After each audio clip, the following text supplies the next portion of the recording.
everyone, it's Holly Kay and today I'm gonna bake. Today I'm going to bake something that I mentioned in one of my other videos, and that is a sourdough pie crust. And I'm going to make a sourdough blueberry pie.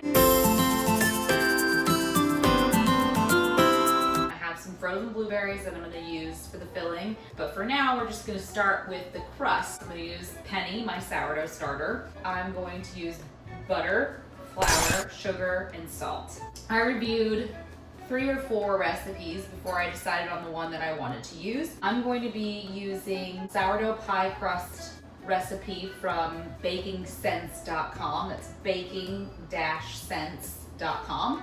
And the reason I picked this is because it had not as much rest time. One of the recipes said you had to let it rest for 7+ hours, and I just don't have 7+ hours to worry about my pie crust.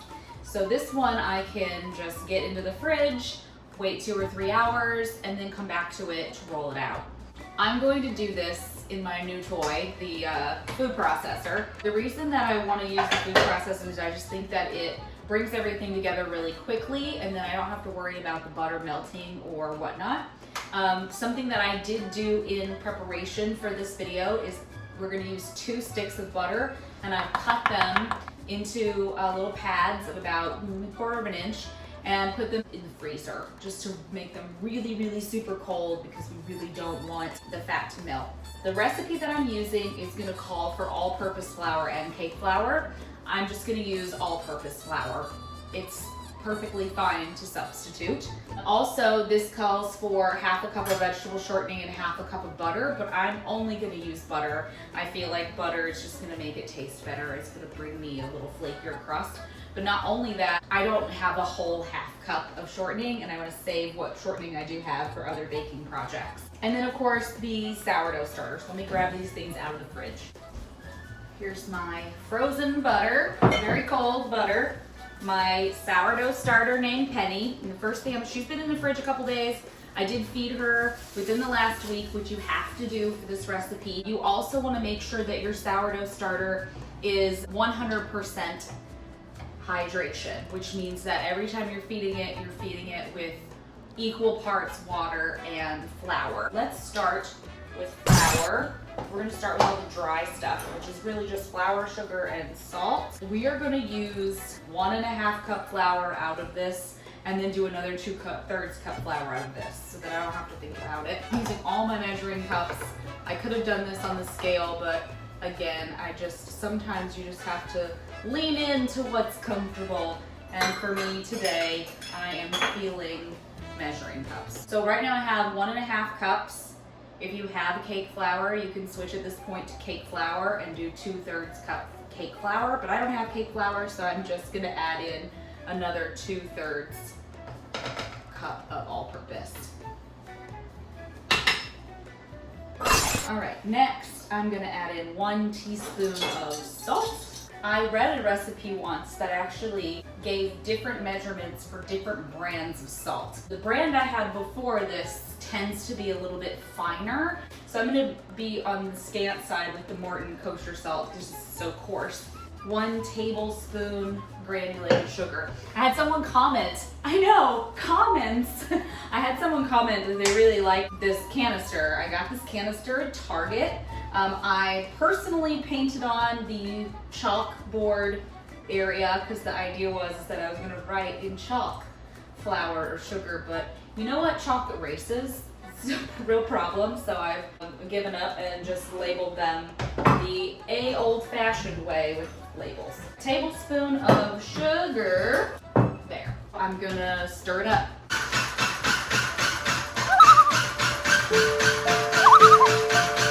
So just pulsing that until I think it's mixed up really good. I tend to be a little obsessive, so I was like, give it like 3 or 4 extra pulses when it's probably not necessary, but now you'll notice that there's no baking powder or baking soda in this recipe, and that is because all of the rising properties we're gonna get from the sourdough starter.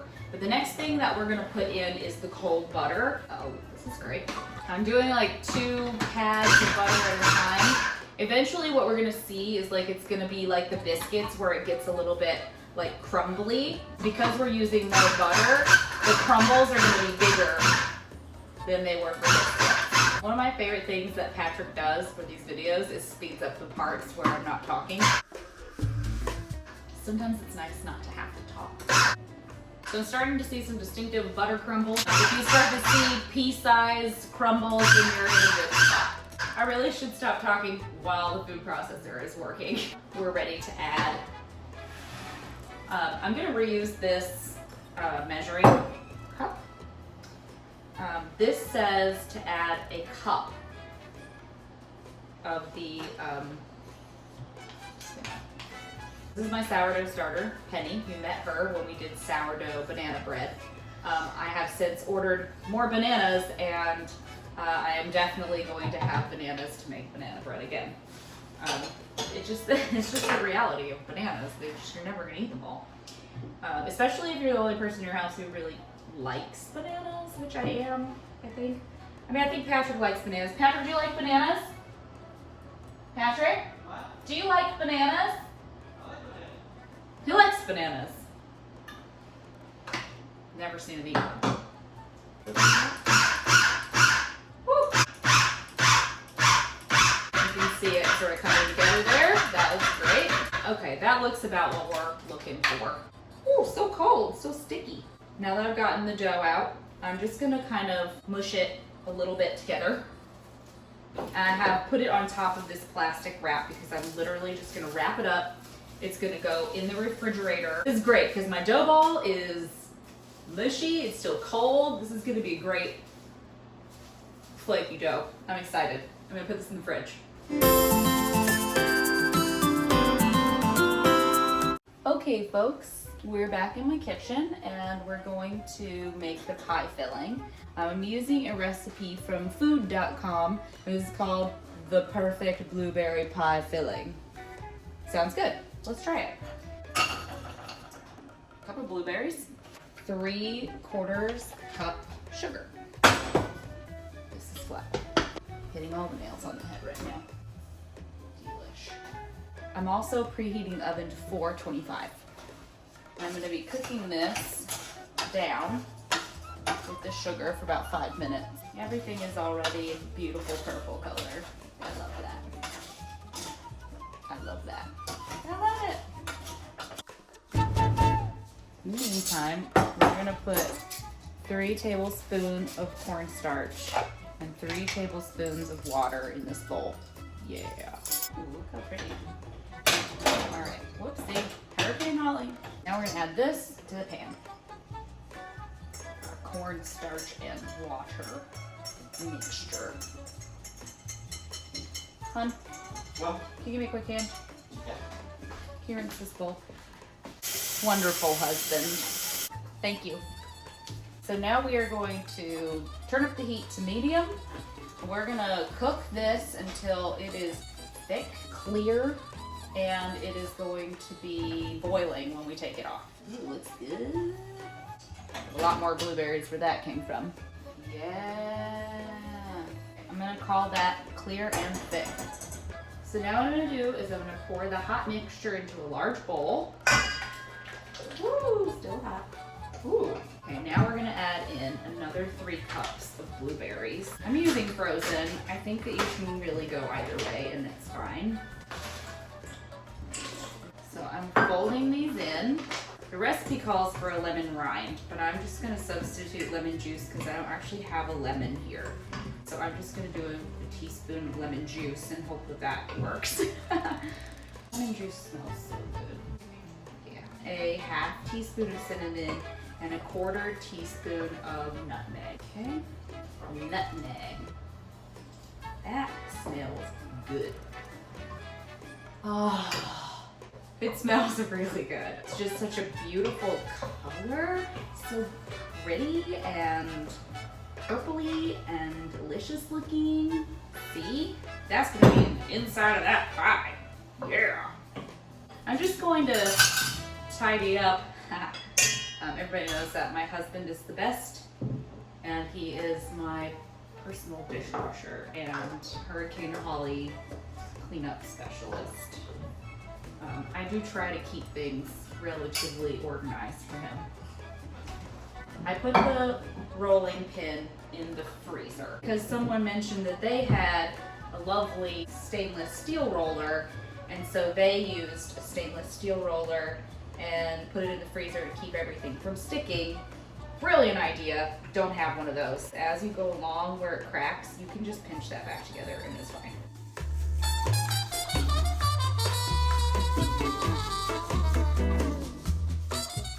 Not terrible. So what you're gonna do next is you're gonna very carefully make sure you have enough flour. You're gonna roll this back onto your rolling pin. It's like so sticky. Okay. Lift. Fold it into, oh my God, yeah! Fold it into the pie plate. And like I said, I don't really make a lot of pie. I make probably more cake than pie. You're just gonna wanna trim it around the edge. These are food scissors, which means you don't use them for anything but cutting food. I'm just leaving enough pie crust for it to lay over the top. After we make the lattice, we'll roll it up like this. You'll see, it'll be great. I'm gonna put this, for now, in the refrigerator. Oh my God, I can't believe that worked so well. I'm very happy about how that turned out. Okay, that is one of the hardest parts. Okay, this is going in the refrigerator.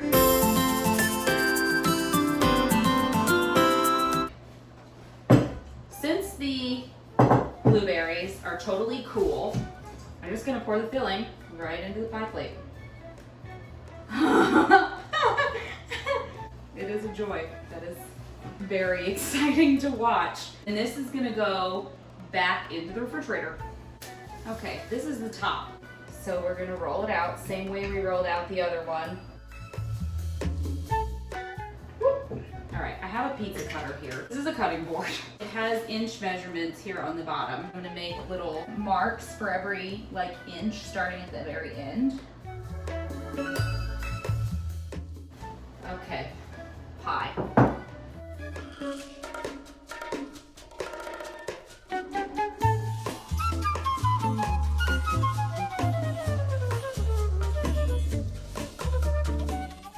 Okay, I'm making an egg wash for the top. Pinch of salt.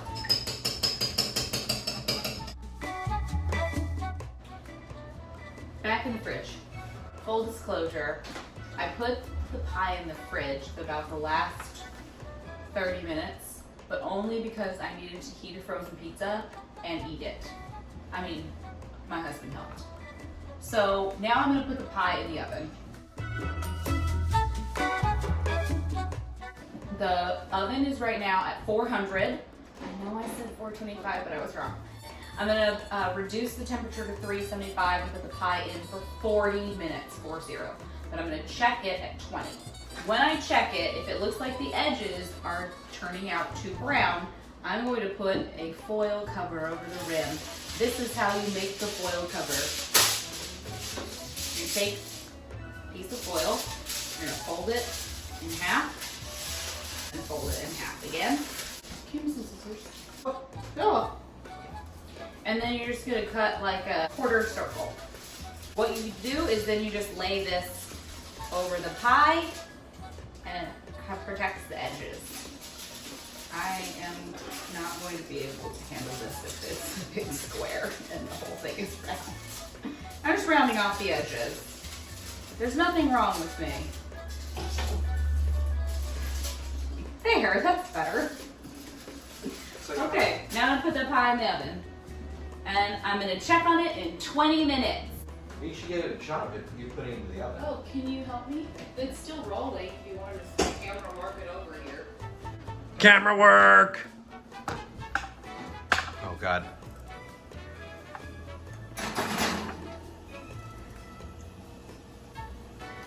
And I'm just gonna reduce this down. Oops. Extreme close up! Oh no! To 375. And I'm gonna set a timer, because that's very important. For 20 minutes, that's when I'm gonna check on it. Okay. Thanks, honey. That's so nice of you. I'm gonna go do something else for 20 minutes. So the pie just came out of the oven. It's our sourdough blueberry pie. Just taking a look at it. Oh, the bottom looks really good. It looks like nice and uniform brown kind of all over, which is great. Got some browning here. It's gonna cool now, so it's been in the oven for actually 50 minutes. I gave it an extra 10 minutes at 375 just to make sure that I got browning in the center. I did use the cover.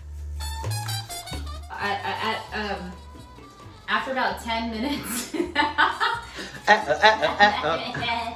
after about 10 minutes in the oven, I added this around just like this. I just laid it on there like this. This is gonna cool forever. And then when it is done cooling, we'll eat it probably tomorrow. And this is pie.